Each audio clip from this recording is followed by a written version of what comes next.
బరువు బాగా తగ్గాలి, కొవ్వు బాగా కరగాలి అనుకునేవారు ఎప్పుడైనా టిఫిన్స్ తినేటప్పుడు ఆ టిఫిన్స్లో పల్లీల చట్నీ, కొబ్బరి చట్నీ, పుట్నాల పప్పు చట్నీ ఇలాంటి చట్నీలు తినకూడదు. వారికి కొవ్వును కరిగించడానికి లో క్యాలరీ చట్నీస్ చాలా మంచిది.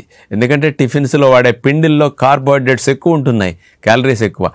చట్నీస్లో కూడా ఇలాంటి తింటే క్యాలరీ కౌంట్ పెరిగిపోతుంది. కాబట్టి టమోటా చట్నీ, పుదీనా చట్నీ, కొత్తిమీర చట్నీ ఇలాంటి వాటిని మీరు ఎక్కువగా ప్రిఫర్ చేయాలన్నమాట. ఈ రకమైన చట్నీల్లో యాంటీ ఆక్సిడెంట్స్ ఎక్కువ ఉంటాయి, అట్లాగే ఫైబర్ కూడా ఎక్కువ ఉంటుంది, ఫ్యాట్ బర్నింగ్కి సపోర్ట్ చేస్తుంది, క్యాలరీ కౌంట్ ఆటోమేటిక్గా తగ్గిపోతుంది.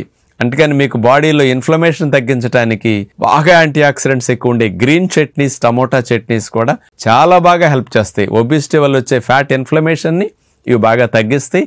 చట్నీలు టేస్ట్గా ఉంటాయి. దీంతో పాటు కావాలంటే అల్లం చట్నీ, ఈ 4 రకాల చట్నీలు ఒబిసిటీ వారు ఉపయోగించుకుంటే మంచిది.